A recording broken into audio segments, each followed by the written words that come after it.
engineer a cold, cowardly construct. He was on our side at first, tempted by the power promised by the beast. But the more he saw, the more he realized, awe turned to fear. And during the last days of the struggle, he betrayed me to the council. Dead or not, I shall wreak vengeance on him yet. Greetings, temple people. Archon Okval's here. The temple is now open. In this video we'll be taking a look at another DLC that greatly enhanced and possibly redeemed its original game. Today the temple proudly hosts Divinity 2, Flames of Vengeance. Oh, Dragon Knight, thank you for my wife's rescue.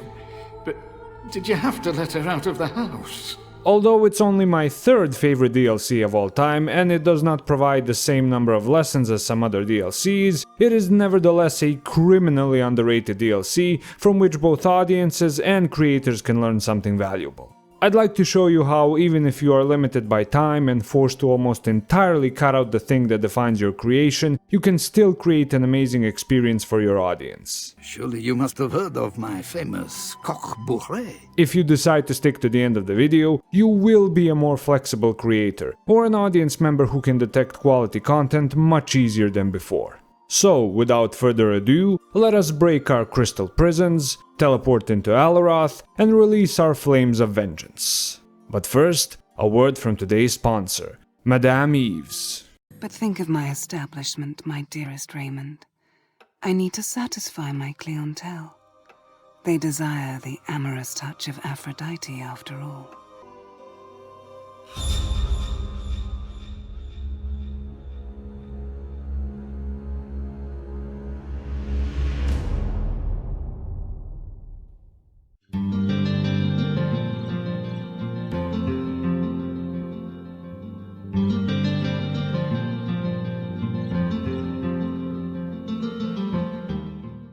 I'll admit I struggled a bit to put this very specific plot element into words. So let's start first with an example. Imagine you went to the store just before a large thunderstorm hit, but you forgot your umbrella. By the time you finish your shopping, the storm is now a full dance of the gods, with cutting winds, heavy rain and lightning. So you have no choice but to stay at the store with other unlucky souls until it passes, as you watch the natural spectacle unfold above you. In my humble gaming experience, there have only been two games that could create this feeling. One is Gothic 2 with its besieged old camp castle, and the other is Divinity 2 Flames of Vengeance, with Alaroth being besieged by flying fortresses of death while being protected by a barrier. You may be wondering why I didn't just tell you to imagine a siege scenario. Well, considering that the only siege that most Western gamers have experienced has a rainbow and 6 in front of it, I believe this was a more relatable experience. So, with the example out of the way, a contained tension setting is a siege-like setup of narrative elements where, throughout the entire story, a feeling of tension and escalation is ever present. If done correctly, it creates a wonderfully immersive experience with healthy tension and story pacing. Now let's see how Flames of Vengeance created this type of setting for an entire DLC. First of all, a quick spoiler-free recap of what happened in the original game. With a wave of my finger and a flick of my dick, one zap from me will kill you quick, so get on your knees to suck and blow, but not right now, I've got to go! The blood of the dragon shall free our lord! Good day, Dragon Slayer. Willie's the name, selling's the game.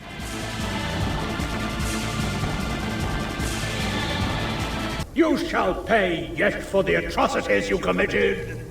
Ha! Uncontrolled Infrastrukturen. Oh hey, I remember you, you're Maxos, right?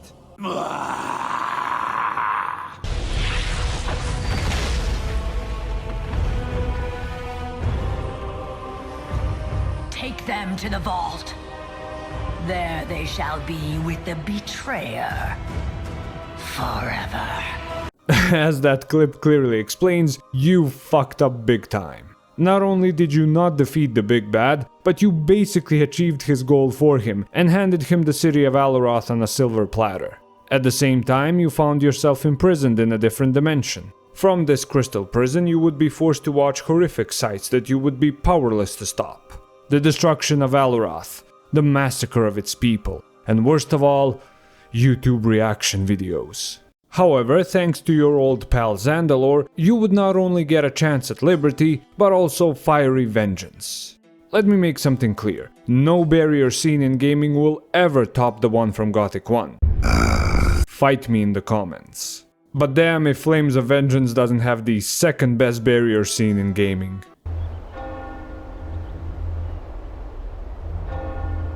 The hour is late.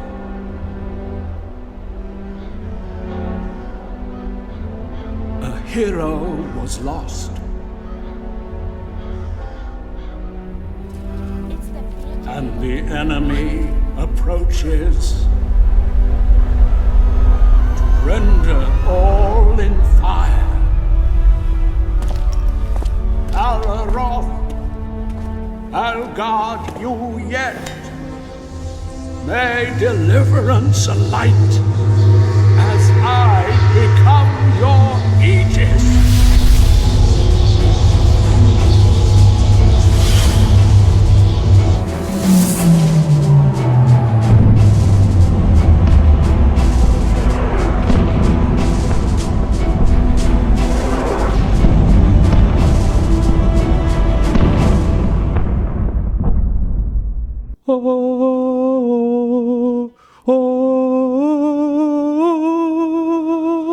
Glorious. Once you find yourself in Alaroth, you can immediately see all the hallmarks of tension in this contained setting. Above you can see Zandalore's magnificent barrier being pounded by the Black Ring floating fortresses. Below you can see the structural damage that has already been done before the barrier was raised, and every single NPC has some kind of unique comment on the situation. Bloody Black Ring bastards!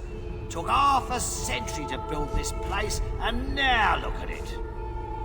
Never mind the toils of dead masons, who can fix it today? That's right, Branton Adler. Like we don't work hard enough already. This is my second job in as many months. You can see commanders giving orders to their soldiers for when the barrier eventually crumbles. In fact, if you talk to one of the commanders, he says he doesn't believe they have a chance in hell of defending Alaroth if the barrier falls. Also, when you enter the Ministry building, you can see Zandalore in his meditative trance, as he's giving it his all to keep the barrier intact. Furthermore, General Augustus tells you about all the problems that have popped up as a result of both the siege and Zandalore raising the barrier. One of those problems is that you can't take your dragon form, and are basically stuck on the ground like everyone else. Lastly, there is now an eerie spectral voice in your mind, which belongs to the mysterious figure who liberated you. You don't know what their end goal is, but just by the comments he makes, you know he's up to no good. So they entrusted a fifth of my damnation to Maxos. Now there was a wizard, I must admit. He nearly killed me twice during the wars, even though he never truly took sides. Chaos or the Council, it mattered not to him. Only knowledge and dragons. In fact, the mystery of this figure also adds to the tension of the setting. Oh, and let's not forget the legend himself, Kirill Pokrovsky, who once again delivered an awesome soundtrack that fits the tense situation perfectly.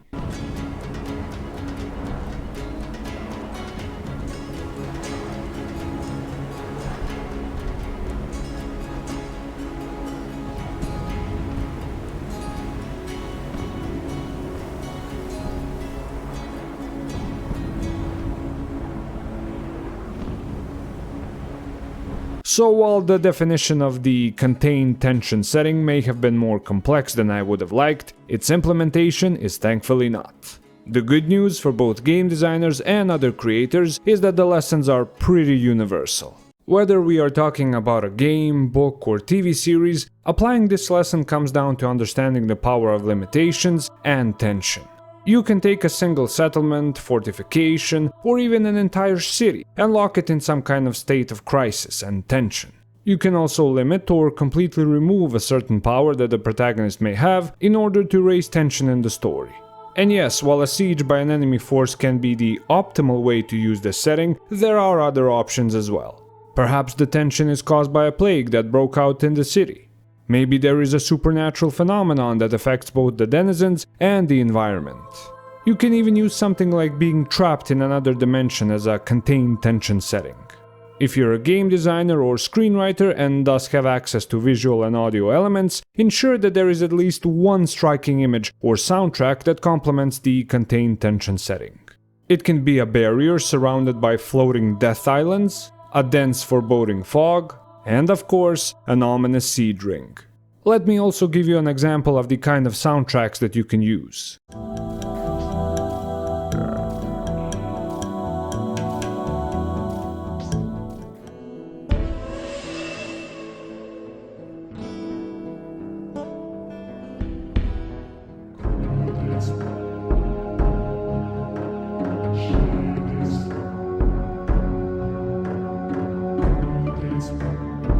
As a novelist, just try to devote a decent amount of description to important visual elements related to the tension in your setting, and you'll be fine. This is best done at the beginning of a chapter, and then repeated when the time is right, usually when the tension rises towards the climax of the chapter. So let's summarize. Understand the power of limitations and tension, and then, using the proper plot elements we covered above, create a contained tension setting that will stick in the minds of your audience.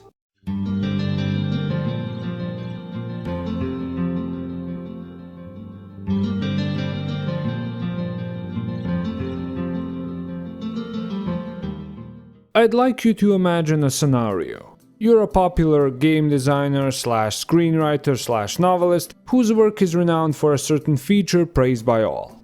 Then you find out that in your next entry, you have to cut out most of that very thing that makes your work special. Oh, and you also have to do it with less time than before. Now, the easy option would be refusing to work on the project and letting apathy take over. But as we all know, Statement: apathy is death. The other option is to use the ensemble principle, thus ensuring you make the best of your situation. The ensemble principle means that if you, as a creator, are severely limited in some way, instead of trying to make up for what was cut, you focus on all the remaining elements that work in your story and make sure there is an abundance of them. In simple terms, you create an ensemble of everything your audience loved in your previous work that hasn't been cut. Of course, I'm going to explain this using Larian and Flames of Vengance. So the actual game-changer feature that defined Divinity 2 Ego Draconis was, you guessed it, being able to turn into a dragon. The sense of freedom and sheer badassery it offered were unlike anything we've seen at the time. Unlike anything today even.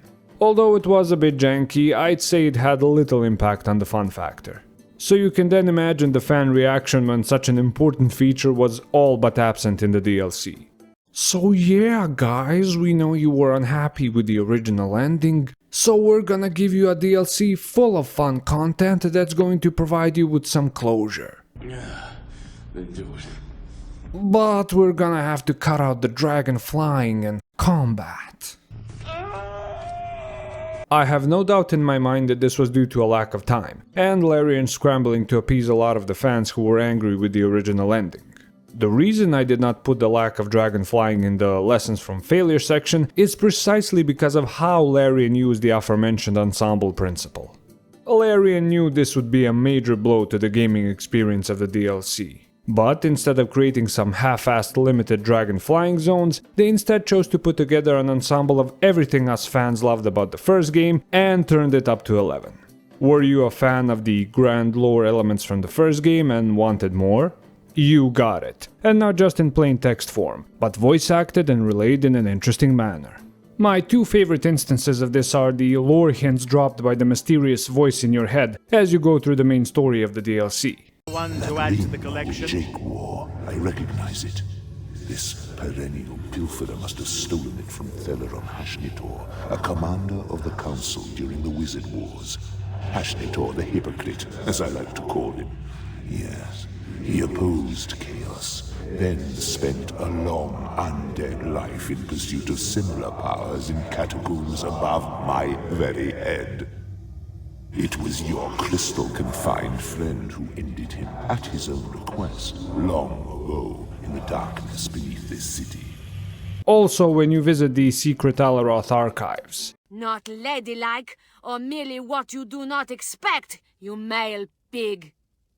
Long have I had to endure your sex's petty attempts at seduction, yet a street dog in here— Whoops, sorry, not that part. I meant when you visit the archives and talk to a man named Thaddeus, who drops hints of an awesome period of Rivellon history, which I believe refers to the Dragon Commander games. They were apocalyptic battles that make the Great War seem to have been but a skirmish between a peasant and an ogre over the last bit of sausage. It was there that it all began. The incipience of the grand conflict that keeps tearing Rivellon apart. The struggle between the damned demon, his followers, and his opposition. You see, back then, and this was millennia ago, the race of wizards like Zandalore ruled the lands. Yet, for thus is the human soul, some tried to lay claim to even vaster power. They would awake the dark essence of a shadow beast, a denizen from untold dimensions of untold might. It was chaos itself, and it would destroy and create concurrently. But there were wizards who resisted, those who saw the catastrophe that would follow in the demon's wake, and so they banded together with the 7 primal races to form the First Council of 7, a fist against the worshippers of darkness. Over a century the battle lasted, and in the end the council won. Were you a fan of the grand and unique architecture in the original game? Great news then, as Flames of Vengeance is set in an expanded Alaroth with areas that weren't accessible before. Even with limited access in the original game, Alaroth was a feast for the eyes. But now... sweet liberty. Even though the city is under siege, surrounded by a giant barrier and crawling with undead and other monsters, it still feels so cozy due to the grand architecture, the colors, and, of course, Kirill's amazing soundtrack. In fact, the place where the architecture, colors, and music peak for me is called Lanilor Lane, complemented by a soundtrack of the same name. Now, I'm still far from my top 10 streets in gaming video, but this one would easily be in the top 5. I'll leave a skip button for those who don't care, but for the people who choose to stay, just watch, listen, and tell me what you feel after watching it in the comments.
But the grand and cozy architecture isn't just external, oh no. Whoever was in charge of the interior design at Larian went all out on this expansion. I mean, look at these designs. I had like a 10-year break from this game before I played it again 2 years ago, and this interior design lingered in the back of my mind during all that time. Even places like mental asylums and undead-infested houses look amazing in this game. This design doesn't just put some modern games to shame, but also real-life... modern design as well. Both the exterior and interior design of Alaroth motivate me to protect it against both the Black Ring and other vile threats. But the contract was written on the back of a Madame Eve's no clothes allowed soiree invitation and signed with a drawing of a ducky. Oh no. The material is inconsequential, and though the substitution of a crude hieroglyph for an autograph might require the attention of jurisprudence, I remind you that we shook hands on the matter, an act that is deemed to be binding as is stipulated in Appendix 5D to the aforementioned subsection 12B. Not again. Willie, just stop. Just stop it. Don't recognise the authority of the Assassin's Guild. That's right. You are not subject to the laws of Rivellon. And, my friend, a Dragon Knight will certainly agree with me. Fine, I'll help you, but your house is now mine. Then according to the first axiom in Penumbra's Book of Assassin's Tenets, go ye forth and kill, I hereby forfeit your claim on that elusive state referred to as life.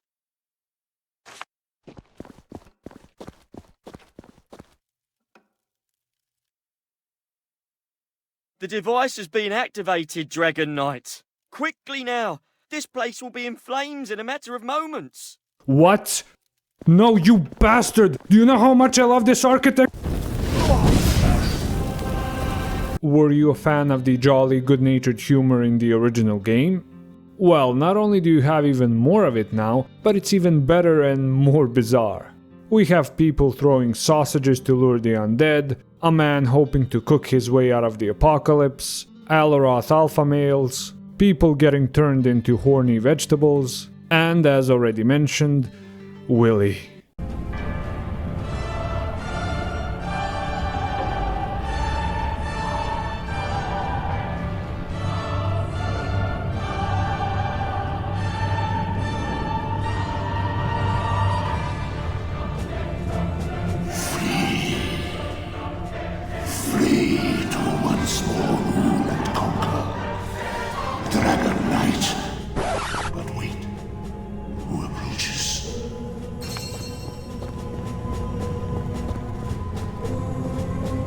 My dear Sir Knight, I followed you here because I wanted to discuss a point of business with you.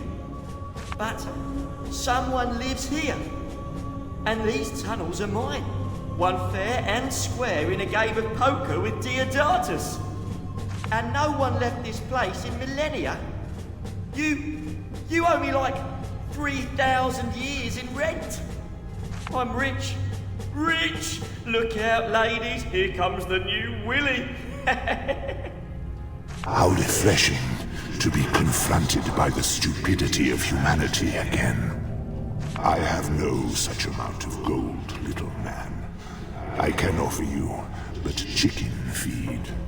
Still, let me make that a tad bit easier to digest. Another small yet highly appreciated addition is the continuation of some jokes from the original game. Can you guess which joke I was most glad to see in Flames of Vengeance?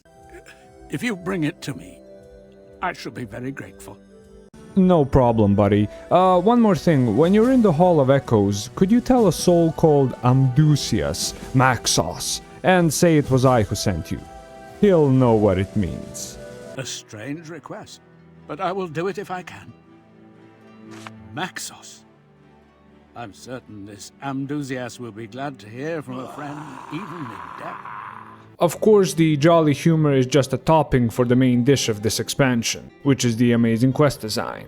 Did you enjoy the fun and unique quests of the original game?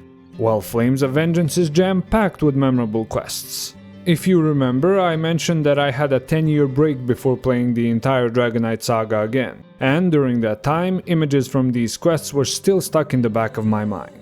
This only proves how well designed they were. I'll avoid spoiling anything major, but let me give you some examples of the type of quests you'll find in Flames of Vengeance. You can participate in a play whose cast is entirely composed of ghosts. You can interact with a talking tree that speaks in the language of a people older than any other. Znaš bre, ti nesrećo, da su Srbi najstariji narod. Yes, this seems like a wise tree. You did not understand any of that, did you?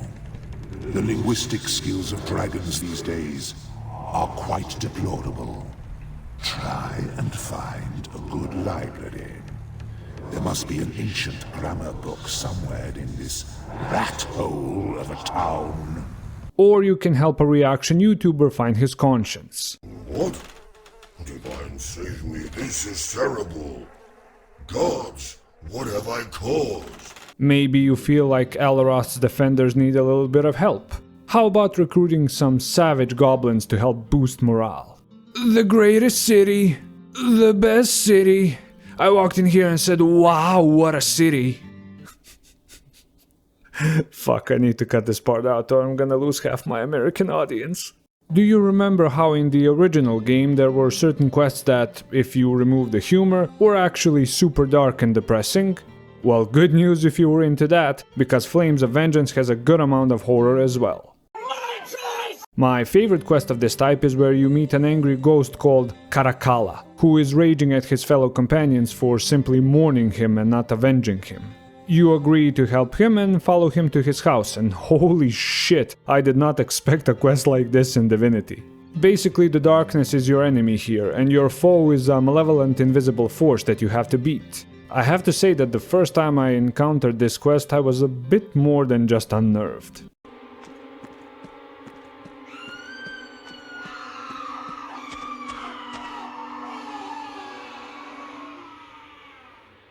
Finally, let's talk about how Larian added even the dragon combat to its ensemble. Yes, it is still missing for most of the DLC, and yes, it will bother a lot of people. There is no going around that. However, because they created an awesome endgame sequence that honestly is still one of the most fun in all of gaming, along with everything mentioned above, the absence of dragon combat is not that much of an issue.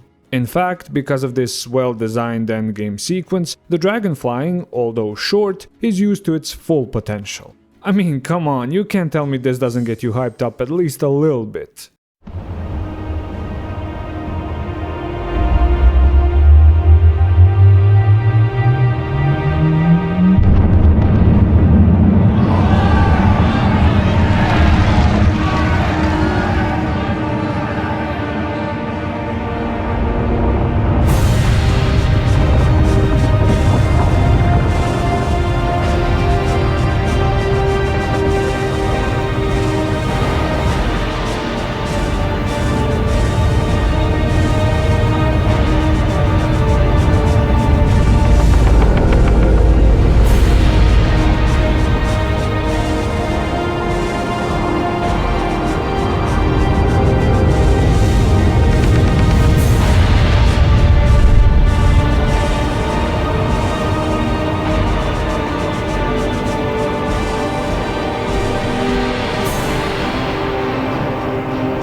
Before the party is over.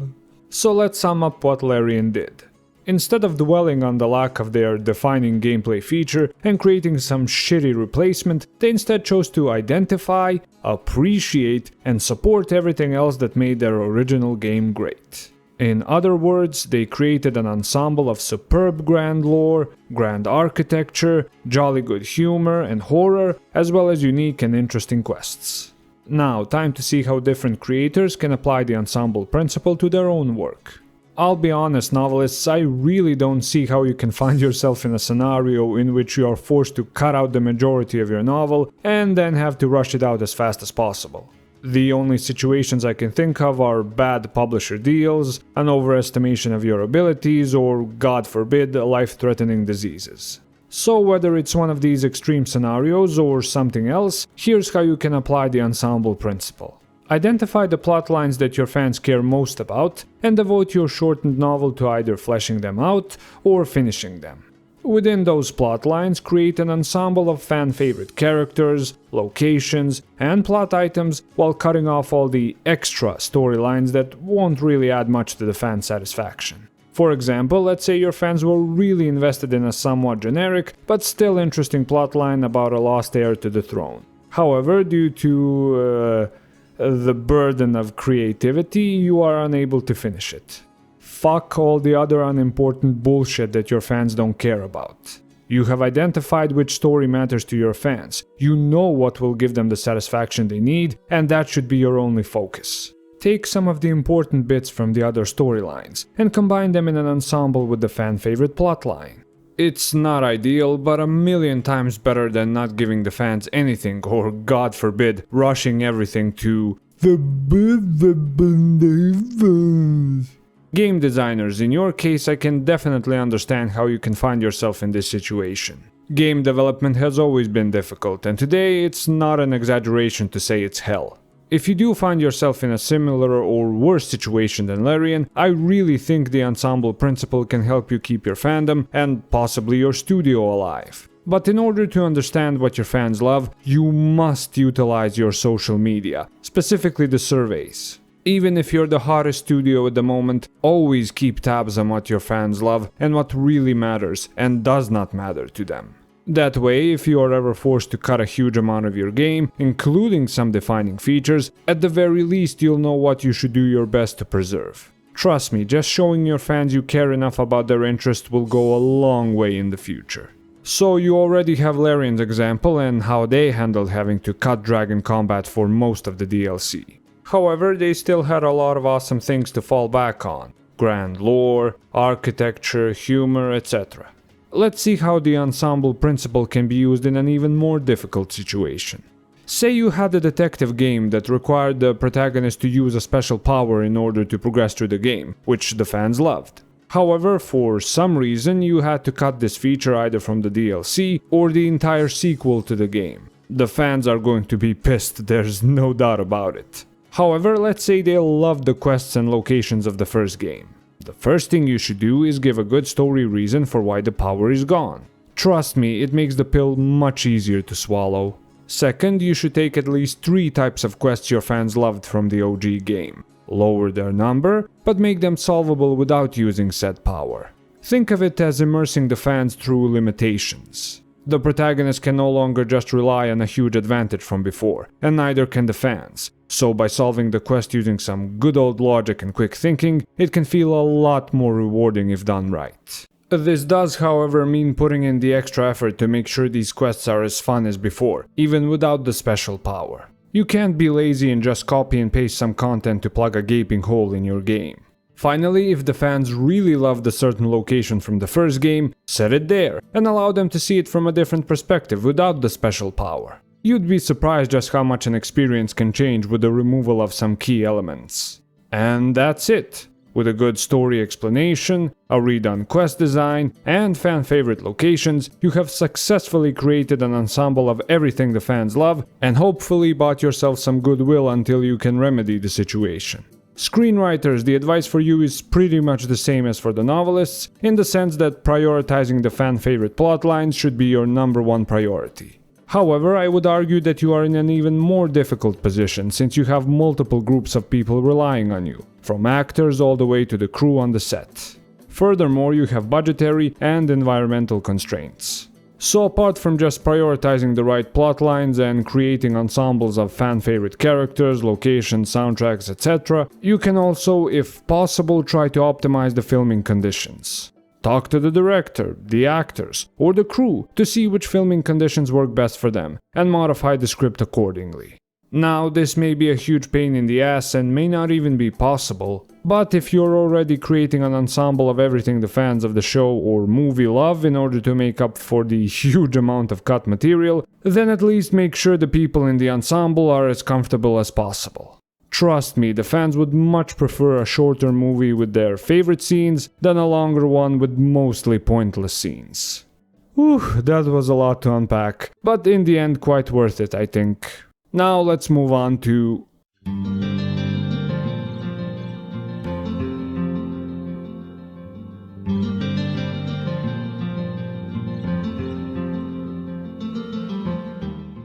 The contained tension setting and the Ensemble Principle did a great job of softening the blow of cut content. But make no mistake, the cut content and lack of time are still quite evident. I won't repeat the lesson of knowing your limitations and how to avoid the pain of cut content, as I've already covered that in my review of the original game.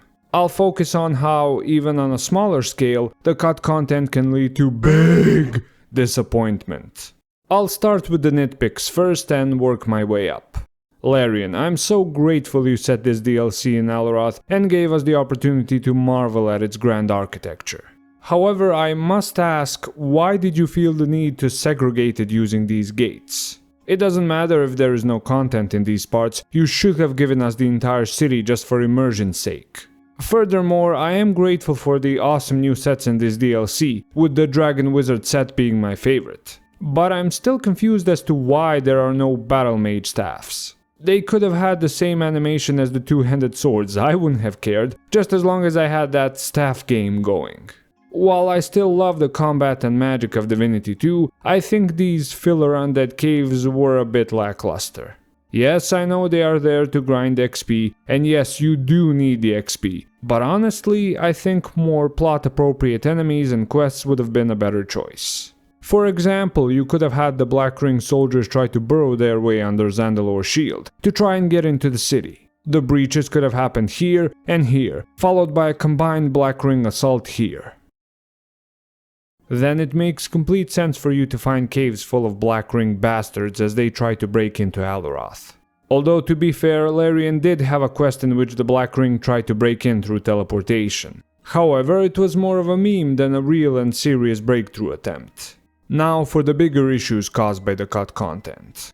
For one, it's inexcusable how they wasted the story potential of some characters. For example, we have Commander Rhodes. Without spoiling too much, she used to be your trainer when you were still just a Dragon Slayer recruit. And naturally, the moment she found out you were the very thing you swore to destroy, she wasn't too happy. The last time you saw her in the original game, she swore to kill you one day. That could have been a fantastic payoff moment in the DLC, where you are forced to face your old teacher as death looms above Alaroth, and you are both trying to save it. Instead, you get this. I was afraid you wouldn't make it in time, Shepard. What?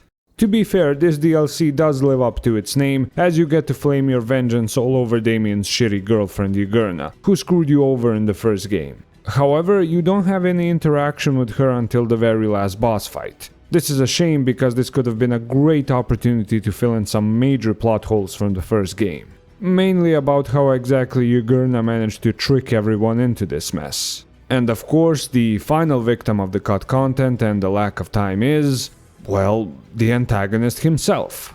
Damien doesn't have a small amount of screen time in this DLC. He has no screen time. That's right, the main antagonist of the entire Divinity series is not even present in what is, chronologically, the last story of the Divinity universe.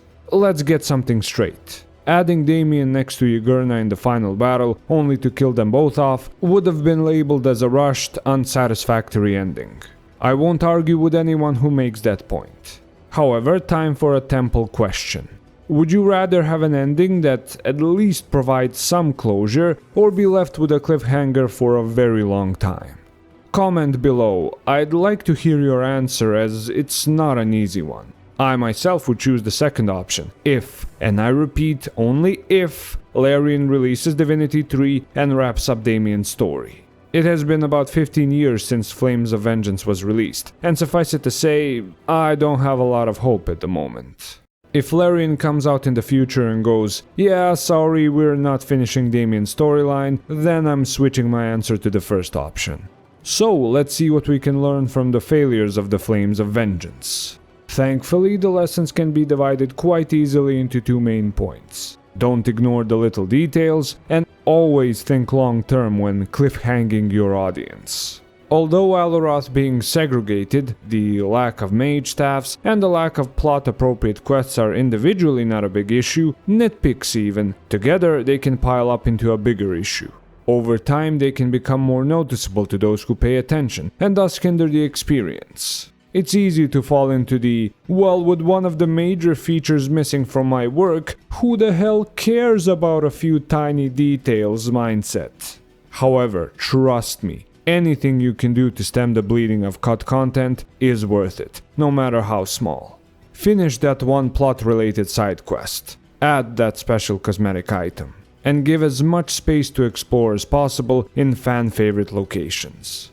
Now, I know it's hard to have a grand storyline that you want your audience to experience, only for it to be cut short by some outside factor. The fact that you are forced to finish your story in some cut-up, perverted form must be infuriating.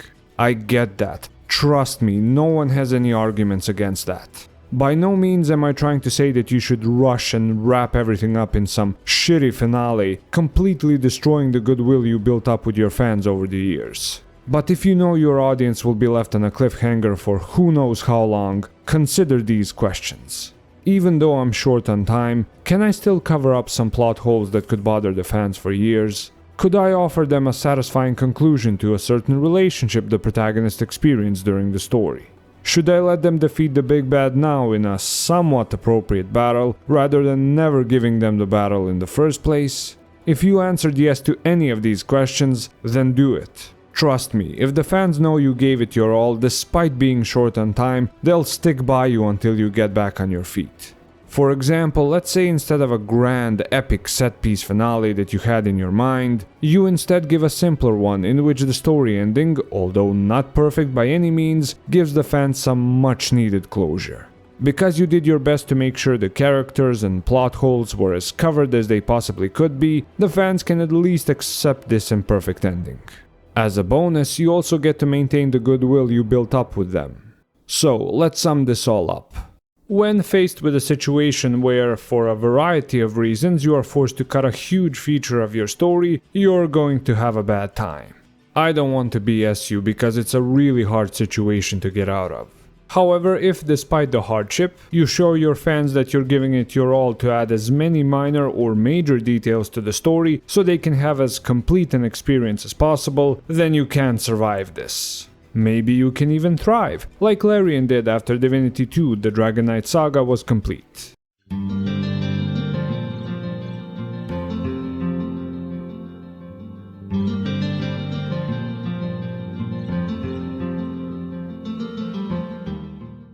So those would be the lessons of my third favorite DLC of all time. The DLC that I think saved Larian, or at the very least allowed them to keep enough goodwill from their fans until they made Divinity Original Sin. Despite the flaws I mentioned, I still think it's a must-play for any gamer looking for something a bit different. If you're a creator who found himself in an impossible situation of needing to cut up their work, this DLC can show you how to minimize the damage. The DLC comes pre-installed with the developer's cut on GOG, so you can hop right in after you finish the base game. A reminder for those new to my channel, although I am addressing creators for most of the video, they are not the only ones that should learn these lessons. Even if the creators apply these lessons to perfection, it means little if no one is aware enough to appreciate their efforts. So listen up, my beautiful audience members, because Archon Okvals has a simple request for you. Identify, appreciate, and support creators who, despite being short on time, do their best to give you as complete an experience as possible. Identify a contained tension setting. Appreciate a properly applied ensemble principle. And finally, support creators who do not give up and ensure their product is full of minor and major details that maximize your enjoyment. When your taste uplifts a generation of creators whose sole focus is quality storytelling, you can say with confidence that you helped make the world a better place. Well, that would be it for our travels in the jolly and sometimes horrific world of Rivellon, at least for now. My next video is going to be about a game that is quite close to my Slavic heart. Thank you for once again making the long climb to my home and enriching it with your presence. In time, I hope that many of you will also make the temple your home, and that together we can make use of all of its future functions. Feel free to like, comment and subscribe, as it helps with the upkeep of the temple, and makes it easier to find for the travelers that are still climbing. Have a safe path down the mountain, and I'll see you next time in the temple.